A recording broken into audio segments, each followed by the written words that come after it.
या शिवसेनेचा भगवा होता, शिवसेनेचा भगवा होता, शिवसेनेचाच भगवा राहील. कॉन्ट्रॅक्टर कार्यकर्ता होऊ शकत नाही का? या जनतेने मला सांगायचं. तुम्ही मला कॉन्ट्रॅक्टर म्हणून बघता की कार्यकर्ता म्हणून बघता? 80% समाजकारण आणि 20% राजकारण हे बाळासाहेबांची शिकवण आम्हाला आहे. कारण साहेब आम्ही जन्माला आलो ना तेव्हापासून आम्ही शिवसैनिक म्हणून जगतो आणि हे आम्हाला प्रश्न विचारतात तुम्ही कार्यकर्ता आहेत की कॉन्ट्रॅक्टर आहे. यांनी नाही शिकवायचं आम्हाला. कारण आम्ही या भूमीमध्ये जन्माला आलेलो आहे. शिवसेनेचा भगवा भडकवायचा आहे. कारण मित्रांनो सुमितदादा काके हा कुठे गुजरातला जाऊन राहणारा नाही आहे तर नागोठण्यामध्ये आपल्या गावामध्ये राहणार आहे. कसा धंदा करणारा कोण असतो हेही जरा जनतेने सांगावं. जे मला बोलत होते ना की तू कॉन्ट्रॅक्टर आहेस, कॉन्ट्रॅक्टर कार्यकर्ता होऊ शकत नाही का? कॉन्ट्रॅक्टर कार्यकर्ता होऊ शकत नाही का? या जनतेने मला सांगायचं. तुम्ही मला कॉन्ट्रॅक्टर म्हणून बघता की कार्यकर्ता म्हणून बघता?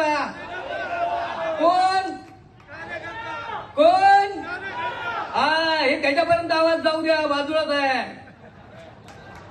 जो नेता इथून गेलेला आहे ना त्याला सांगावं या नागोठणा जिल्हा परिषद मतदार संघामध्ये शिवसेनेचा भगवा होता.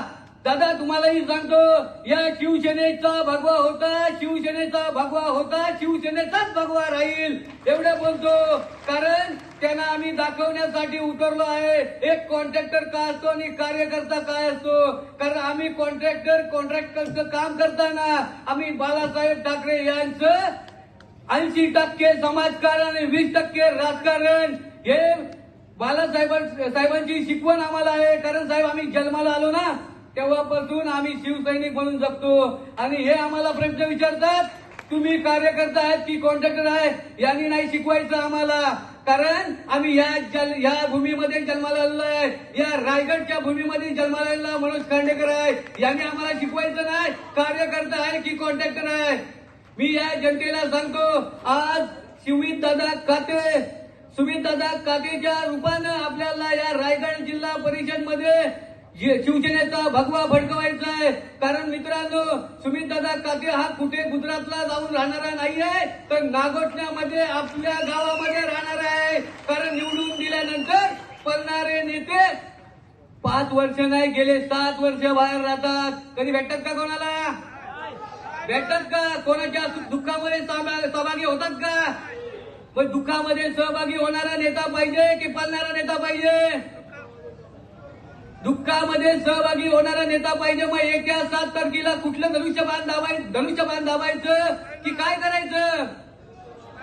धनुष्यबाण दाबायचं की काटे बंद करायचं? आता ही वेळ आलेली आहे आपल्याकडे. जो गेलाय ना साहेब तुम्हाला एक सांगतो जाता जाता मासे बोलून गेले की माझी कॅच पकडली. जो खेळाडूची कॅच पकडली जाते ना तो खेळाडू मैदानातून बाद होतो की मैदानात राहतो?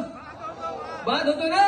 मग त्याला बाद करण्याची वेळ आलेली आहे आणि आपण सर्वांनी मिळून जो बाद झालेला खेळाडू आहे त्याला कायमचा बाद करून ठेवायचा आहे. आता येत्या 7 तारखेला धनुष्यबाण या बटनासमोरील बटन दाबून तसेच मशाल या चिन्हावरील बटन दाबून आपल्या तिन्ही उमेदवारांना आपल्याला जिल्हा परिषद आणि 2 पंचायत समितीवर पाठवायचे आहेत आणि आपला विकास हाच आमचा ध्येय. एवढे बोलतो आणि माझी 2 शब्द संपवतो. जय हिंद, जय महाराष्ट्र.